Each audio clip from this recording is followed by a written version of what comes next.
এখানে 7 জন মানুষ একটি খোলা মরুভূমির মাঝে আটকে পড়ে, যেখানে কোনো জনবসতি নেই, বরং যেটা রয়েছে সেটা হলো হাতি, জিরাফ, হায়না এবং সিংহ। কিন্তু এই মানুষগুলো হার মানে না, বরং তারা সেই সব রাস্তা খুঁজে বের করে যেগুলো ধারণার বাইরে, এবং অবশেষে তারা কি বেঁচে ফিরতে পারবে সেই সব কিছু দেখবেন আজকের এই ভিডিওতে।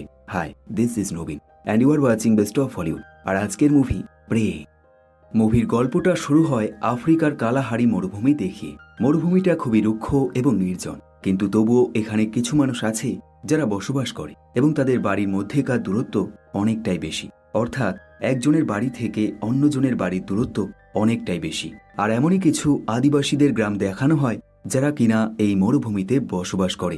এখন এই মানুষগুলোকে সুস্থ রাখার জন্য শহর থেকে একজন ডাক্তার এখানে এসছে, যার নাম অ্যান্ড্রিউ। কিন্তু আজ অ্যান্ড্রির মনটা ভালো নেই, কারণ ইতিমধ্যে সে একটি বাচ্চার ট্রিটমেন্ট করেছিল, কিন্তু সে বাচ্চাটিকে বাঁচাতে পারেনি। আর এই কারণে সে মন খারাপ করে এক জায়গায় বসে রয়েছে। এখন এর মধ্যে গ্রামের একজন ব্যক্তি তাকে জানায় খুব শীঘ্রই গ্রামের প্রত্যেকটা আদিবাসী তাকে মার্ডার করার জন্য আসছে। আর এর কারণ সে বাচ্চাটিকে বাঁচাতে পারেনি, তাই আদিবাসী মনে করে হয়তো সে ইচ্ছে করেই বাচ্চাটিকে মেরে ফেলেছে। এমনকি এর বাইরেও এই আদিবাসীরা জানতে পেরেছে এই ডাক্তার এবং তার স্ত্রী একজন খ্রিস্টান, আর তারা খ্রিস্টানকে মোটেও পছন্দ করে না, কারণ তাদের বিশ্বাস খ্রিস্টান মানুষরা তাদের ক্ষতি চায়। আর এই কারণে এই মানুষগুলো ডাক্তারকে মেরে ফেলতে চায়। এখন স্বাভাবিকভাবেই ডাক্তার খুব বেশি ভয় পেয়ে যায়, কারণ এই পুরো মরুভূমিতে সে এবং তার স্ত্রী একা রয়েছে এবং বাকি কারোর সাথেই তার সেরকম পরিচয় নেই। তাই সে সঙ্গে সঙ্গে তার স্ত্রীর সাথে দেখা করে এবং তাকে এই সব কিছু বলে দেয় এবং জানায় তাদেরকে এখনই এখান থেকে পালাতে হবে। তার স্ত্রী, যার নাম সিউ, সে এই মরুভূমিতে কিছু বাচ্চাদের পড়াশোনা শেখায়, আর এবার সে তেমনটাই করছিল। কিন্তু তার স্বামীর মুখে এই খবর শুনে তাকে এই পড়াশোনা এখানেই বন্ধ করতে হয় এবং তারা দুজন তাদের গাড়ি নিয়ে যাত্রা শুরু করে দেয়। কিন্তু গাড়িতে থাকা রেডিওতে তারা একটি খবর শুনতে পায়, আর এটা হলো বর্ডারের কাছে বেশ কিছু টেররিস্ট হামলা করেছে, যার অর্থ হলো তারা গাড়ি নিয়ে যেতে পারবে না, তাদেরকে যে করেই হোক কোনো প্লেন বা হেলিকপ্টারের সাহায্য নিতেই হবে। এখন এই নির্জন মরুভূমি থেকে বাইরে যাবার জন্য এবং বাইরে থেকে মরুভূমিতে আসার জন্য ঠিক মরুভূমির মাঝে একটি প্রাইভেট প্লেনের ব্যবস্থা করা রয়েছে। কিন্তু সমস্যা হলো সেখানে প্লেনের সংখ্যা খুব বেশি নয় এবং যেটা আছে তার পরিস্থিতি খুব একটা ভালো নয়। প্লেনের যে পাইলট, যার নাম গুন, সে প্যাসেঞ্জারগুলোকে এক জায়গায় জড়ো করতে থাকে, কিন্তু এর মধ্যে একজন গার্ড তাকে জানায় তার এই প্লেন চালানোর জন্য পারমিশন দেওয়া হবে না, কারণ এর পরিস্থিতি খুবই খারাপ। কিন্তু গুনের টাকা দরকার, তাই সে গার্ডকে বেশ কিছু টাকার ঘুষ দেয় এবং তার বদলে নকল পারমিশন নিয়ে নেয় এই প্লেনটাকে ওড়ানোর জন্য।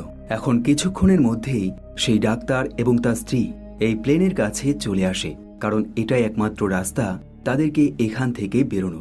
এখন এই অসহায় পরিস্থিতি দেখে গুন তাদেরকে জানায় এই প্লেনে চড়ার জন্য তাদেরকে 10,000 টাকা করে দিতে হবে, অর্থাৎ দুজনের জন্য 20,000 টাকা দিতে হবে।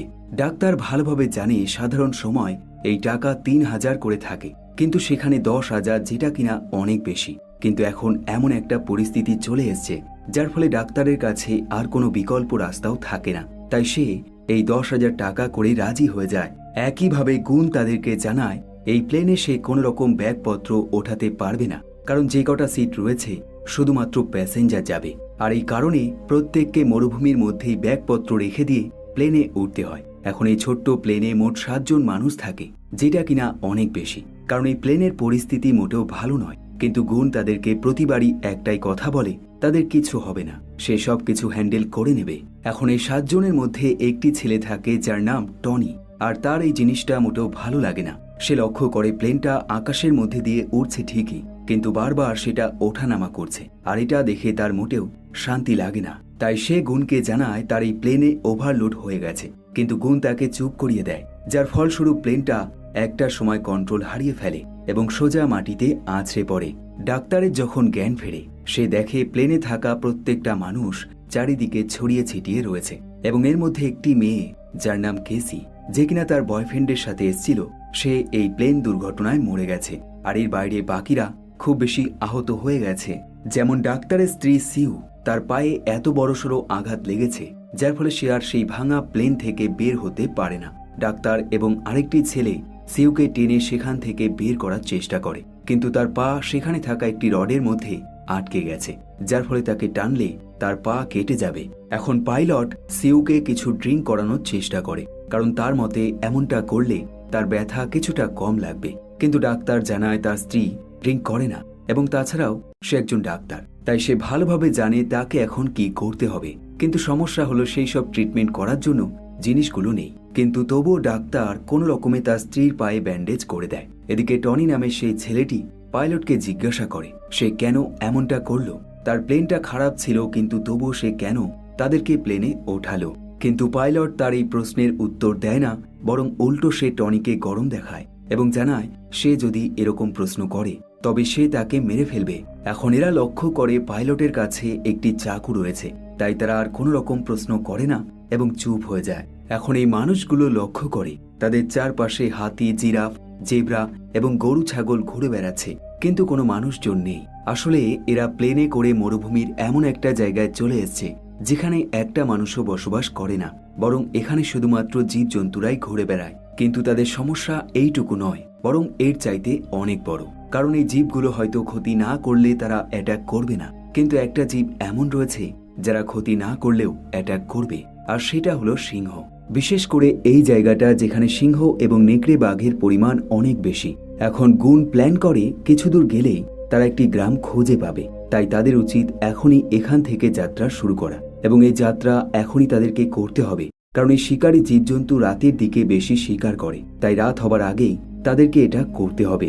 এখন এই প্ল্যানে প্রত্যেকে রাজি হলেও ডাক্তার রাজি হয় না, কারণ তার স্ত্রী এখানে রয়েছে এবং সে তাকে ছেড়ে এখান থেকে যেতে পারবে না। তাই সে তাকে বলে তোমরা যাও, এবং যদি তোমরা কোনো সাহায্য খুঁজে পাও তবে আমার জন্য এখানে পাঠিয়ে দিও। এখন এই কথা শুনে বাকি চারজন যাবার জন্য রেডি হয়ে যায়, এবং এখানে আমরা দেখি গুণের কাছে একটি বন্দুক রয়েছে, যেটা দেখে টনি তাকে পরামর্শ দেয় তোমার উচিত এই বন্দুকটা ডাক্তারকে দিয়ে দেওয়া, কারণ সে এখানে একা থাকবে এবং অনেক বিপদে থাকবে। কিন্তু গুণ তার কথা শোনে না এবং বন্দুকটার সাথে নিয়ে তার যাত্রা শুরু করে দেয়। এবং কিছু দূর যেতে ম্যাক্স নামের একটি ছেলে গুণকে জানায় হয়তো তারা ভুল রাস্তা দিয়ে যাচ্ছে, কারণ গ্রামটি পশ্চিম দিকে অবস্থিত, কিন্তু তারা অন্য দিকে যাচ্ছে, তাই তাদের উচিত অন্য দিক দিয়ে যাত্রা করা। এখন যেহেতু বাকিদের কাছে খুব বেশি অভিজ্ঞতা নেই, তাই তারা গুণের কথা মতোই এগোতে শুরু করে। এদিকে ডাক্তার তার স্ত্রীকে নিয়ে সেই ভাঙা প্লেনের মধ্যেই বসে থাকে এবং চারপাশটা ঘুরে দেখা ছাড়া আর কোনো কাজ থাকে না। সে লক্ষ্য করে এর মধ্যে আকাশে শকুন চলে এসছে। অন্যদিকে সেই চারজন যাত্রা করতে করতে খুব বেশি ক্লান্ত হয়ে যায়। এমনকি তারা একটা সময় এমন একটা জায়গায় পৌঁছায় যেখানে কোনো ঘাস নেই, শুধুমাত্র বালি রয়েছে, এবং একইভাবে মাথার ওপর তীব্র রোদের গরম রয়েছে, যার ফলে একটি ছেলে যার নাম টম সে অজ্ঞান হয়ে যায়।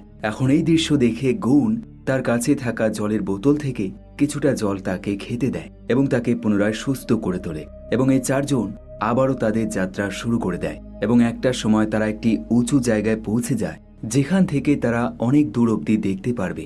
এখন এই ছেলেগুলো লক্ষ্য করে দূরে কোথাও কোনো গ্রাম দেখা যাচ্ছে না, কিন্তু গুণের কথা মতো সামনেই গ্রাম থাকার কথা, যার ফলে এই ছেলেগুলো রেগে যায়। আর এদের মধ্যে ম্যাক্স নামের ছেলেটি আর নিজেকে কন্ট্রোল করতে পারে না, তাই সে তার বন্দুকটা হাতে তুলে নেয় এবং গুণকে মেরে ফেলার জন্য রেডি হয়ে যায়। কিন্তু টম নামের ছেলেটি তাকে শান্ত করে এবং বোঝায় সে যদি এরকম নিজের শক্তি ফালতু অপচয় করে তবে তার মৃত্যু নিশ্চিত, কারণ এমনটা করলে তার জল তৃষ্ণা পাবে এবং এখানে জলের কোনো ব্যবস্থা নেই। আর তাছাড়াও তাদেরকে অনেকটা রাস্তা এখনো পার করতে হবে, তাই এমনটা করলে সে মরে যাবে। এখন এই চারজন লক্ষ্য করে এখান থেকে সেই গ্রাম দেখা যাচ্ছে না, তাই তারা অনুভব করে হয়তো তারা ভুল রাস্তায় চলে এসছে, আর এই কারণেই তারা পুনরায় সেই ভাঙা প্লেনের কাছে ফিরে যাবার ডিসিশন নিয়ে নেয় এবং প্ল্যান করে পরে তারা অন্য দিকে যাত্রা শুরু করবে। কিন্তু এদের মধ্যে ম্যাক্স একমাত্র যে কিনা এই প্ল্যানে রাজি হয় না, বরং সে হাতে বন্দুক নিয়ে তার মন মতো দিকে হাঁটতে শুরু করে দেয়। তার বিশ্বাস সে একটা সময় গ্রামটা খুঁজে পাবে। একই সময় সেই ভাঙা প্লেনের কাছে ডাক্তার একটি আওয়াজ শুনতে পায়, আর এই আওয়াজটা খুবই পরিচিত, কারণ এটা সিংহের আওয়াজ, কিন্তু সে সিংহটাকে দেখতে পায় না। অন্যদিকে বাকি তিনজন পুনরায় সেই ভাঙা প্লেনের দিকে আসতে শুরু করে, কিন্তু তাদের শরীর এতটাই ক্লান্ত হয়ে যায় যার ফলে তারা মাঝ রাস্তায় শুয়ে পড়ে। গুণ তাদেরকে মোটিভেট করে এবং বোঝায় আর কিছুটা গেলেই তারা সেই প্লেনের কাছে পৌঁছে যাবে। এখন এরা আবারও তাদের মনের জোর বাড়িয়ে প্লেনের কাছে ফিরে আসে এবং এখানে এসে তারা দেখে ডাক্তার এবং তার স্ত্রী নেই, বরং চারপাশে রক্ত রয়েছে এবং সিংহের বড় নখের দাগ রয়েছে। তারা মনে করে হয়তো সিংহ তাদেরকে মেরে ফেলেছে। তাই গুণ চারপাশটা ভালোভাবে ঘুরে দেখে, আর ঠিক তখনই পেছন থেকে ডাক্তার তার উপর হামলা করে এবং তার গলাটা চেপে ধরে। একইভাবে তাকে জানায়, আজ তোমার কারণে আমার স্ত্রীকে সিংহ নিয়ে চলে গেছে, কারণ আজ যদি তুমি আমায় সেই বন্দুকটা দিয়ে দিতে তাহলে এই পরিস্থিতি আর হতো না। এখন এই ফাইট টনি নামের ছেলেটি কোনো রকমে বন্ধ করে এবং তাদেরকে বোঝায় খুব শীঘ্রই সন্ধ্যা হয়ে যাবে, তাই তাদেরকে এখনই একটি সুরক্ষিত জায়গায় আশ্রয় নিতে হবে, নয়তো তারা প্রত্যেকে সিংহের হাতে মারা যাবে। এখন গুণ তাদেরকে বলে তার কাছে এই প্লেনের একটি ক্যাবিনেট রয়েছে, যার মধ্যে 3 জন সেখানে ভালোভাবে আশ্রয় নিতে পারবে, কিন্তু একজনকে বাইরে থাকতে হবে। এখন প্রশ্ন হলো সেই একজন ব্যক্তি কে হবে। এখন এই ব্যাপারে তারা ডাক্তারের সাথে আলোচনা করে, কিন্তু ডাক্তার তাদের উপর খুব বেশি রেগে যায়, কারণ সে ইতিমধ্যে জানতে পেরেছে গুণ নামের এই পাইলটটি তার প্লেনে করে বেআইনিভাবে গন্ডারের সিংহের পাচার করছিল, যেটা কিনা সম্পূর্ণ আইনের বিরুদ্ধে। আর এই কারণেই ডাক্তার গুণের সাথে আরও একবার ঝগড়া শুরু করে দেয়, কিন্তু গুণ তাকে বোঝায় এতে তার কোনো রকম দোষ ছিল না। প্রথমত প্লেনটা ক্র্যাশ হয়েছে ইঞ্জিন খারাপ হওয়ার কারণে, কিন্তু তোমরা ভাবছো ওভারলোড হয়েছে এই কারণে সেটা ক্র্যাশ হয়েছে, আর এটা সম্পূর্ণ ভুল ধারণা। এখন এরপর এরা একটি কয়েন দিয়ে টস করে, শুধুমাত্র এটা ডিসাইড করার জন্য যে আজ রাতে কে বাইরে থাকবে। এখন এই টসে ডিসাইড হয় টমি নামের ছেলেটি বাইরে থাকবে। স্বাভাবিকভাবেই টমি এতে রাজি হয় না, বরং সে টনিকে অফার করে সে তাকে $1 মিলিয়ন দেবে, কিন্তু সে যেন আজ রাতটা তার বদলে বাইরে থাকে। আসলে টমি খুব ধনী পরিবারের ছেলে এবং টমির ফ্যামিলির হয়ে কাজ করে, আর এই কারণে সে টাকার অফার করে, কিন্তু টনি তাকে স্পষ্টভাবে জানিয়ে দেয় সে তার ফ্যামিলির হয়ে কাজ করলেও এখন সে তার কথা শুনবে না, কারণ এটা এমন একটা পরিস্থিতি যেখানে টাকার কোনো দাম নেই, বরং যেটা দাম রয়েছে সেটা হলো জীবন। এখন রাত হলে সেই 3 জন প্ল্যান মতো সেই প্লেনের ককপিটের মধ্যে ঢুকে পড়ে এবং বাইরে টমি চুপচাপ বসে থাকে। সে সামনে শুকনো কাঠ দিয়ে আগুন জ্বালিয়ে নেয়, কারণ এই আগুনই একমাত্র রয়েছে যার সাহায্যে সে সেই ভয়ানক জীবজন্তুর হাত থেকে রক্ষা পেতে পারবে। এখন রাত গভীর হলে টমি কিছু বন্দুকের গুলির আওয়াজ শুনতে পায়। আসলে এই গুলি আর কেউ নয়, স্বয়ং ম্যাক্স চালাচ্ছে, যে কিনা এখনো বন্দুক নিয়ে মরুভূমির মধ্যে হাঁটাচলা করছে এবং অন্ধকারে কিছু দেখতে না পেয়ে সে ইচ্ছে মতো গুলি চালাতে শুরু করে দিয়েছে। কিন্তু এরকম গুলির আওয়াজে পাশে থাকা সিংহের ঘুম ভেঙে যায়, যার ফলস্বরূপ সিংহগুলো ম্যাক্সকে খেয়ে ফেলে। এখন ককপিটের মধ্যে থাকা গুণের টয়লেট পেয়ে যায়, তাই তাকে বাধ্য হয়ে সেই ককপিট থেকে বেরিয়ে আসতে হয়। কিন্তু এইসবের মধ্যে গুণ এটা লক্ষ্য করে না বাইরে থাকা একটি বিষাক্ত সাপ ককপিটের দরজা দিয়ে ভিতরে ঢুকে গেছে। অন্যদিকে বাইরে বসে থাকা টমি একটা সময় ক্লান্ত হয়ে ঘুমিয়ে পড়ে এবং তার সামনে জ্বলতে থাকা আগুন আস্তে আস্তে নিভে যায়, আর এটা সে খেয়াল করে না, যার ফলস্বরূপ সিংহগুলো তার উপর হামলা করে। এখন ভিতরে থাকা 3 জন এই সিংহের গর্জন শুনে বুঝতে পারে ম্যাক্স বিপদে পড়েছে। ডাক্তার প্ল্যান করে সে তাকে হেল্প করবে, কিন্তু বাকি 2 জন তাকে এমনটা করতে মানা করে, কারণ এটা সম্পূর্ণ বোকামি হবে। কিন্তু ডাক্তার আবেগের বশে দরজাটা খুলে ফেলে, যার ফলে একটি সিংহ তাদেরকে দেখে ফেলে। এখন তারা সঙ্গে সঙ্গে দরজাটা বন্ধ করে দেয়, কিন্তু সিংহটা ক্রমাগত তাদের দরজার উপর আঘাত করতে শুরু করে দেয়।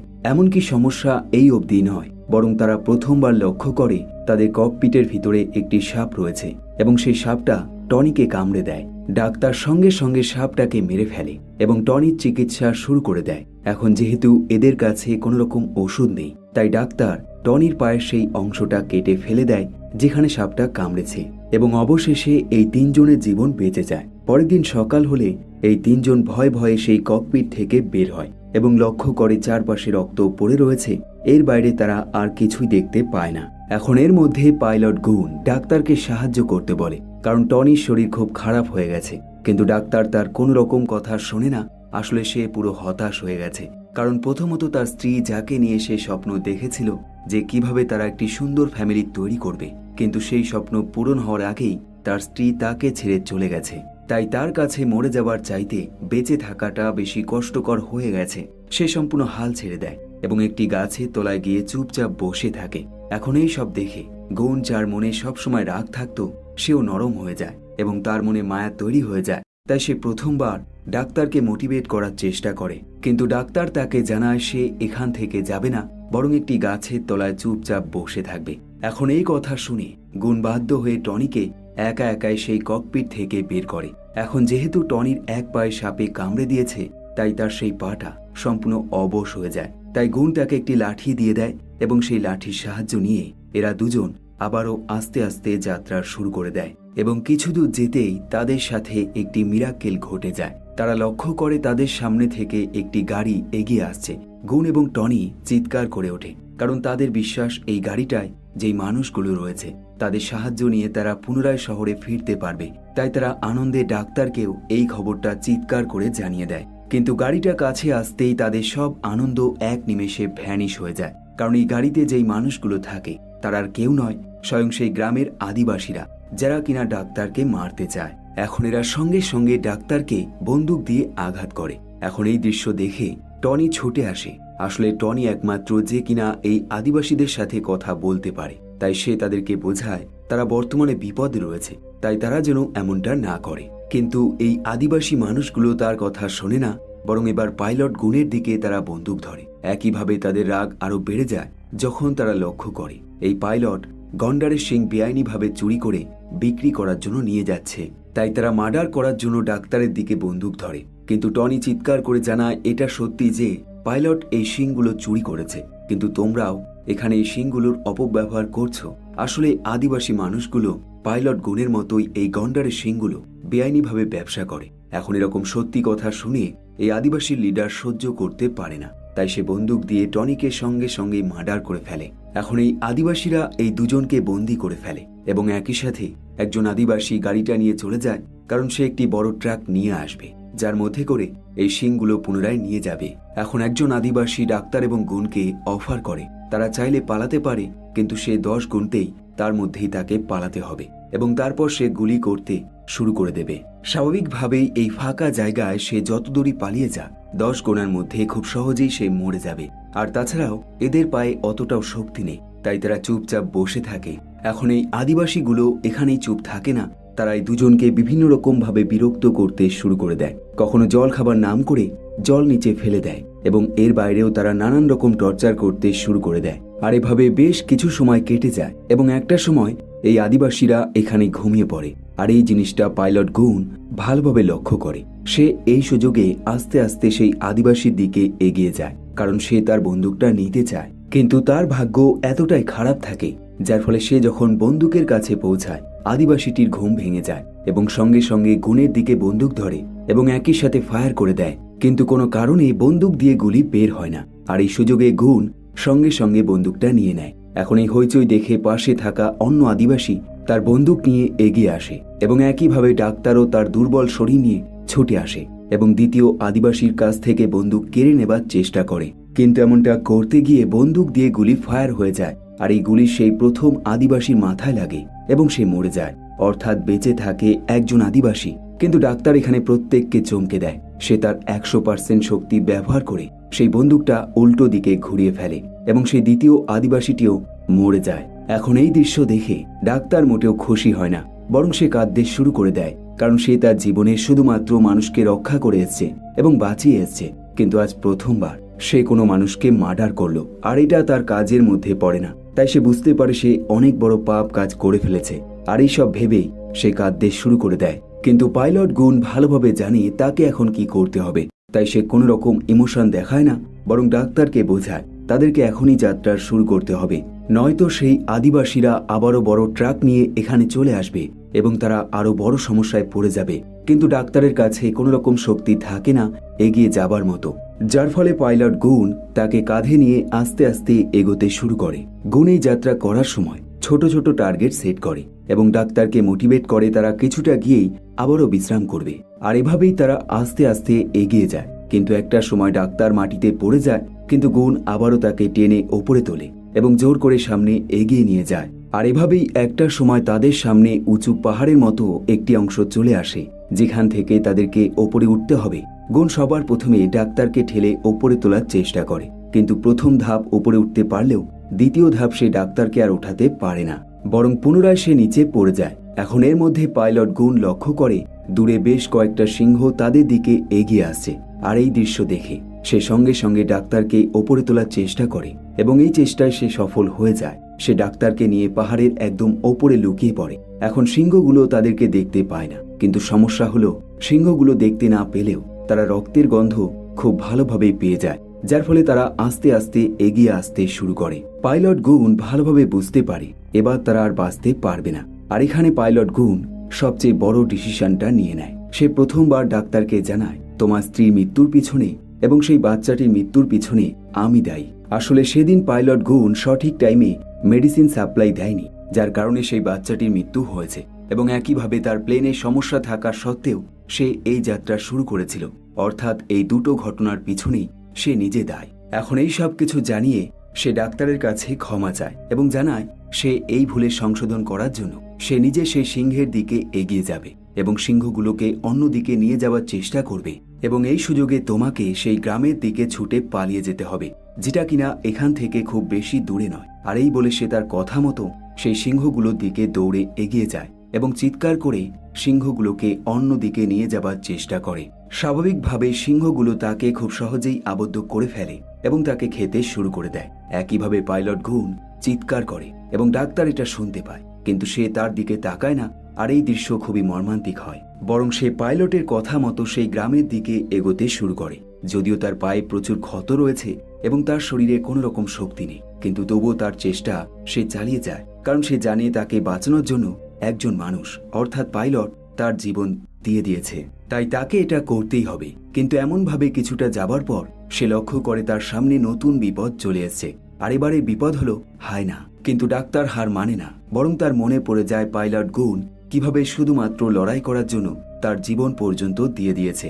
তাই তাকেও তার শেষ জীবন পর্যন্ত লড়াই করতে হবে। আর এই কারণেই সে হাতে একটি লাঠি উঠিয়ে সেই হায়নাগুলোর দিকে এগিয়ে যায়। কিন্তু তখনই একটি চমৎকার জিনিস ঘটে যায়। হঠাৎ করে আকাশ থেকে একটি বজ্রবিদ্যুৎ মাটিতে আছড়ে পড়ে এবং এই আওয়াজে হায়নাগুলো এখান থেকে পালিয়ে যায় এবং কিছুক্ষণের মধ্যেই পুরো মরুভূমি জুড়ে বৃষ্টি শুরু হয়ে যায়। এখন এই দুর্বল শরীরে হঠাৎ করে জলের স্পর্শ পেয়ে তার চোখে ঘুম চলে আসে এবং সে সেখানেই মাটিতে পড়ে যায়। এবং এমন অবস্থায় সে তার স্ত্রীর স্বপ্ন দেখতে শুরু করে দেয়। সে স্বপ্নে দেখে তার স্ত্রী তার কাছে এসছে এবং তাকে বোঝাচ্ছে সে যেন আরেকটু অপেক্ষা করে, কারণ কিছুক্ষণের মধ্যেই গ্রামবাসী তাকে নিতে আসছে। এবং অদ্ভুত ব্যাপার, তার এই স্বপ্ন সত্যি হয়ে যায়। বৃষ্টি থেমে গেলে বেশ কিছু গ্রামবাসী এখানে চলে আসে এবং তারা ডাক্তারকে কাঁধে করে এখান থেকে নিয়ে যায়। আর এই মুভিটা এবং এই গল্পটা এখানেই শেষ হয়ে যায়। কমেন্ট করে অবশ্যই জানাবেন এই ভিডিওটি আপনার কেমন লাগলো। সবশেষে ধন্যবাদ আপনাকে ভিডিওটি শেষ পর্যন্ত দেখার জন্য।